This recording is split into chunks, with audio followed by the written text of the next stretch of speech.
কে রে আমার গার্লফ্রেন্ডে কে ডিস্টার্ব করছে রে? এত বড় সাহস যে আমার এ রে ধর তো সবাই ধর।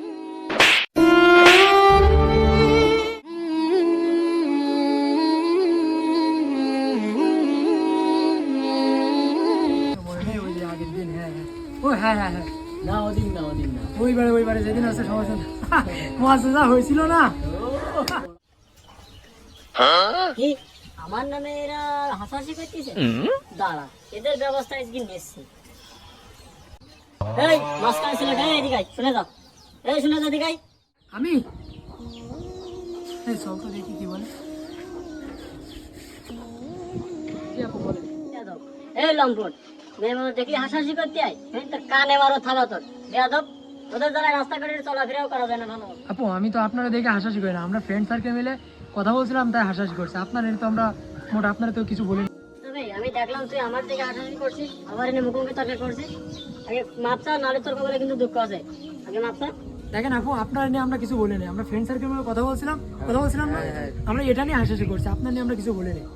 আর আমরা যদি আপনার সম্পর্কে কিছু বলে থাকি, আপনি যদি এরকম কিছু মনে করেন তাহলে আপনি মাপ চাইতে বলছেন, ঠিক আছে সরি, আমাদের ভুল হয়ে গেছে, আপনি মাফ করে দেন। এটা তো দেখছি আস্ত একটা বেয়াদব, আমার কাছে মাপ ছিল তাও মনে হলো যে মজা পাইতেছে। দাঁড়া, তোদের ব্যবস্থা আমি নিচ্ছি। হ্যালো, তুমি কোথায়? তুমি যেখানে থাকো 5 মিনিটের ভিতরে তেঁতুল তলে চলে আসো। কয়টা বকাটি ছেলে পেলে আমার ঝামেলা পাইতেছে, আমার বিভিন্ন ধরনের কথাবার্তা বলেছে। তুমি যদি ওদের কিছু না বলো তাহলে তোমার খবর আছে। তোমার সাথে কোনো সম্পর্কই রাখবো না আমি। রাখলাম, তাড়াতাড়ি আসো।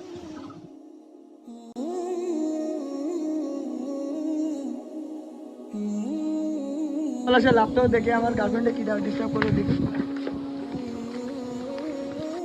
কে রে আমার গার্লফ্রেন্ডে কে ডিস্টার্ব করছে রে? এত বড় সাহস যে আমার এলাকায় এসে যে আমার গার্লফ্রেন্ডে ডিস্টার্ব করছে। তুই আমার গার্লফ্রেন্ডে ডিস্টার্ব করছে। ভাই না ভাই, আমি তো কিছু বলি না ভাই, আমার কোনো দোষ নাই ভাই।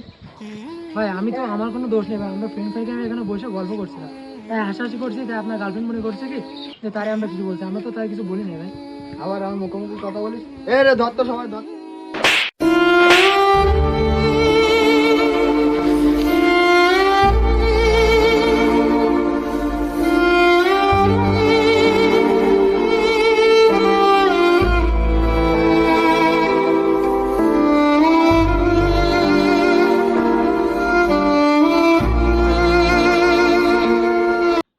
বাঁচতে হলে হাসতে হবে, আর হাসতে হলে এরকম জীবন দিতে হবে, আমরা এটাই শিখলাম।